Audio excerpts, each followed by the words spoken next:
भारत में मुसलमानों पर होने वाले 6 सबसे शर्मनाक मुजालिम। दोस्तों, पिछले कुछ अर्से पहले पाकिस्तानी फौज के हाथों जूते खाने के बाद भारत के डरपोक, पागल और इंतहा पसंद हिंदुओं ने अपनी सारी भड़ास भारत में रहने वाले निहत्थे मुसलमानों पर निकालनी शुरू कर दी है। याद रहे कि भारत में इस वक्त मुसलमानों की आबादी 35 से 45 करोड़ के दरमियान है, जिसे शरपसंद हिंदू अक्सरियत अपने लिए खतरा समझती है। पाकिस्तानी मीडिया ये हरगिज आपको रिपोर्ट नहीं करेगा, मगर हम आपको बताते चले कि मुसलमान इस वक्त सिर्फ मकबूजा कश्मीर में ही नहीं बल्कि पूरे भारत में तरह तरह के मुजालिम सह रहे हैं। कभी भारतीय हिंदू और डरपोक हुकूमत कोई झूठा बहाना बनाकर किसी मस्जिद को शहीद कर देती है, तो कभी बेगुनाह मुसलमानों को मारने वाले पुलिस एहलकारों को बेगुनाह करार दे दिया जाता है। इन्फो हब चैनल की आज की इस वीडियो में हम आपको भारत में मुसलमानों पर होने वाले 6 खौफनाक और शर्मनाक मुजालिम के बारे में बताने जा रहे हैं। Number 1, false accusations and police harassment. दोस्तों, अगर आप ये बात समझते हैं कि मुसलमान सिर्फ मकबूजा कश्मीर में ही गुंडा पुलिस के हाथों मर रहे हैं, तो आप ये बात नहीं जानते कि भारतीय हिंदू सरकार भारतीय पुलिस के जरिए मुसलमानों के साथ क्या क्या कर रही है। अगर आप इंडिया में एक भारतीय मुसलमान बिजनेसमैन हैं और आपका एक अच्छा कारोबार चल पड़ा है, तो आपका मद्दे मुकाबिल हिंदू बिजनेसमैन बहुत ही आसानी से आप पर इनकम टैक्स की रेड करवा सकता है और पुलिस को पैसे देकर आपको शक की बुनियाद पर हवालात में भी डलवा सकता है। दोस्तों, भारतीय पुलिस इस हद तक नस्ल परस्त हो चुकी है कि भारत में रहने वाले मुसलमान किसी किस्म की रिपोर्ट और FIR के लिए पुलिस स्टेशन जाने के लिए भी घबराते हैं। इनको मालूम होता है कि पुलिस ने इनकी बात को सीरियस नहीं लेना और मुसलमान होने की वजह से उन्हें ही शक की निगाह से देखा जाएगा। बात यहीं पर खत्म नहीं हो जाती। तस्वीर में नजर आने वाला ये लड़का जुनैद खान है, जो कि भारतीय रियासत हरियाणा का रहने वाला था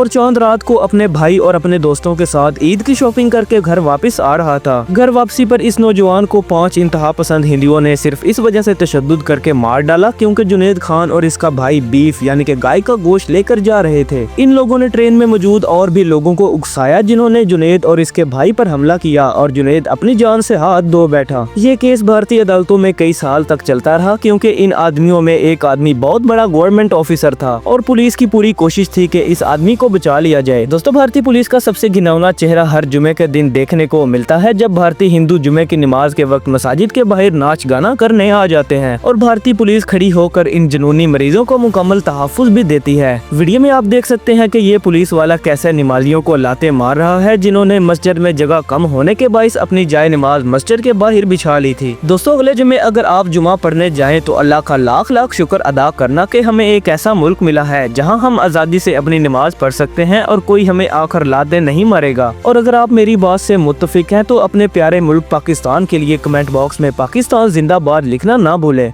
नंबर 2, रेस्ट्रिक्टेड रिलीजियस फ्रीडम। दोस्तों, क्या आप जानते हैं कि भारतीय रियासत कर्नाटका में साल 2022 में मुसलमान लड़कियों के बुर्का या अबाया पहनकर स्कूल जाने पर पाबंदी लगाने की कोशिश की गई थी। भारतीय सरकार के गुंडे पहले ही मसाजिद पर हमला करते रहते हैं और अब तो बीजेपी की गवर्नमेंट ने नई मसाजिद बनाने पर पाबंदी लगा दी है, जबकि पुरानी मसाजिद को आए रोज कोई ना कोई बहाना बनाकर शहीद कर दिया जाता है। तस्वीर में नजर आने वाले ये नमाजी एक घर की छत पर इकट्ठे होकर जुमे की नमाज अदा कर रहे हैं क्योंकि इनके इलाके में मौजूद मस्जिद को या तो शहीद कर दिया गया है या फिर जमीन का कोई तनाजा बनाकर बंद कर दिया गया है। भारतीय सरकार की कमीनगी यहीं पर खत्म नहीं हो जाती। उन्होंने अपनी पुलिस को ये ड्रोन्स पकड़ा दिए हैं, जिन्हें उड़ाकर पुलिस ये चेक करती है कि कहीं मुसलमान किसी घर की छत पर जमा होकर छुपकर नमाज तो बाजमात अदा नहीं कर रहे। दोस्तों, दरअसल इनको मुसलमानों के एक साथ बाजमात नमाज अदा करने से इनके दरमियान बढ़ने वाले भाईचारे से डर लगता है। यही नहीं बल्कि आने वाले दिनों में मोदी सरकार अपने वोटर से ये भी वादा कर रही है कि वो भारत में स्पीकर पर 5 वक्त होने वाली अजान पर पाबंदी भी लगा देंगे। हर गुजरते वक्त के साथ साथ भारतीय सरकार मुसलमानों को दीवार के साथ लगाती जा रही है और इंशाल्लाह एक वक्त ऐसा भी आएगा कि मुसलमान एक बड़ी बगावत की शक्ल में इनके सामने आकर खड़े हो जाएंगे। और दोस्तों, जब हम भारतीय इंतहा पसंद हिंदुओं को इस कदर जहालत में डूबा हुआ देखते हैं तो यकीन करें अपने मुसलमान पैदा होने पर अल्लाह का शुक्र अदा करने का दिल करता है। नंबर 3, लव जिहाद।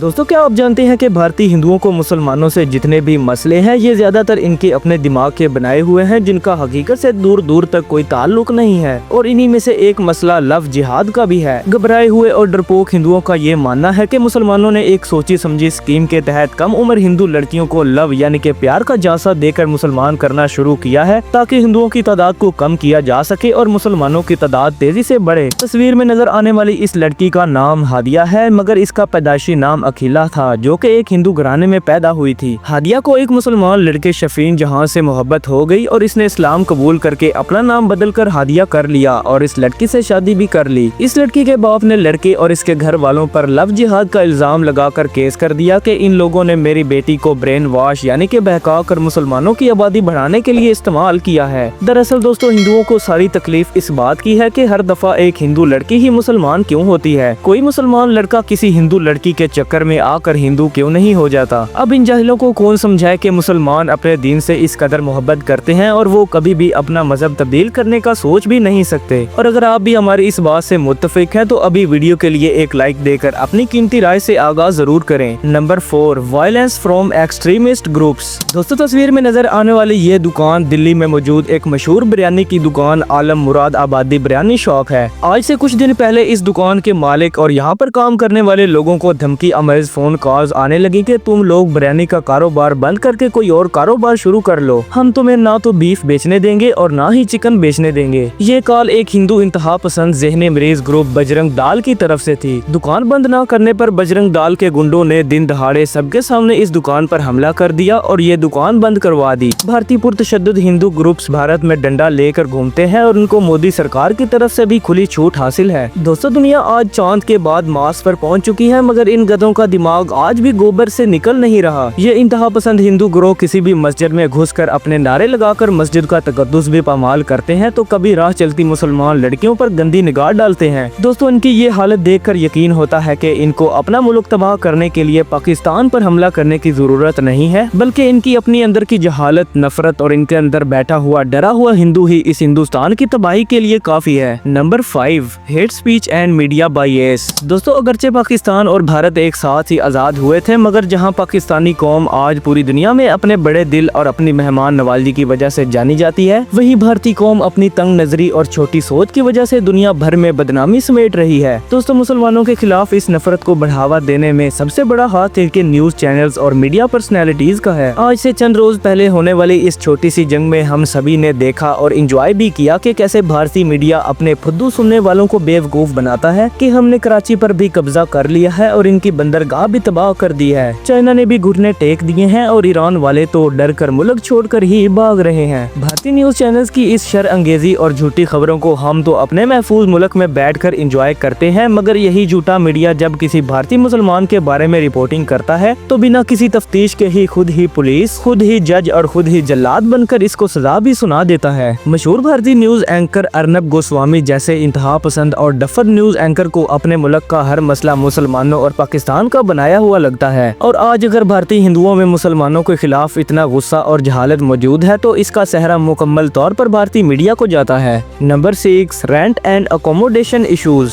दोस्तों, भारतीय मुसलमानों को दरपेश मसाइल में हमारे पास 6 नंबर पर एक बहुत ही अजीब मसला आता है। मेरा अब सबसे चैलेंज है कि हमारा पाकिस्तान और इसके लोग इतने ओपन माइंडेड और हॉस्पिटेबल यानी कि मेहमान नवाज हैं कि अगर आप पाकिस्तान में कहीं भी चले जाएं और जाकर घर खरीदने या रेंट पर लेने की कोशिश करें तो कोई भी आपको आपके मजहब, आपकी जात या फिर आपके नाम की वजह से घर देने से इनकार नहीं करेगा। भारतीय मुसलमानों को आज ये मसला भी दरपेश है कि अपने आप को दुनिया की सबसे बड़ी जमहूरियत कहलाने वाले भारत के सबसे जदीद और सबसे बड़े शहरों में मुसलमानों को ना तो घर रेंट पर दिया जाता है और ना ही बेचा जाता है। आपको ये बात जानकर भारतीय हिंदुओं के डरपोक होने पर हंसी आएगी कि अपने घर का इश्तिहार अखबार में देते हुए इस पर ये लिख भी देते हैं कि कोई मुसलमान कॉन्टेक्ट ना करे। मुंबई और दिल्ली जैसे बड़े बड़े शहरों के अखबारों में भी रेंट के घर के इश्तिहार में ये भी साफ साफ लिखा होता है कि we don't rent to Muslims. दोस्तों, भारतीय हिंदुओं के ऐसा करने के पीछे सिर्फ इनकी नफरत ही नहीं बल्कि इनका खौफ भी है कि अगर मुसलमान ज्यादा तादाद में घर खरीदने लग गए तो कहीं वो पूरे भारत पर कब्जा ना कर ले। दोस्तों, अगरचे आज पाकिस्तान को बहुत से मसाइल का सामना है, मगर इनमें से कोई भी ऐसा मसला नहीं है जो कि हल ना हो सकता हो। पाकिस्तान की अहमियत का अंदाजा आप उन भारतीय मुसलमानों से पूछें जिनको ना तो अपने दीन को मुकम्मल फॉलो करने की इजाजत है और ना ही इनको पूरे तहफ़्फ़ुज़ दिए जाते हैं। पाकिस्तान अल्लाह का दिया हुआ वो खास तोहफा है जिसके लिए जितना भी शुक्र अदा कर लिया जाए कम है। दोस्तों, अगर वीडियो पसंद आई हो तो वीडियो को लाइक करके अपने दोस्तों के साथ फेसबुक और व्हाट्सएप पर शेयर करना ना भूलें।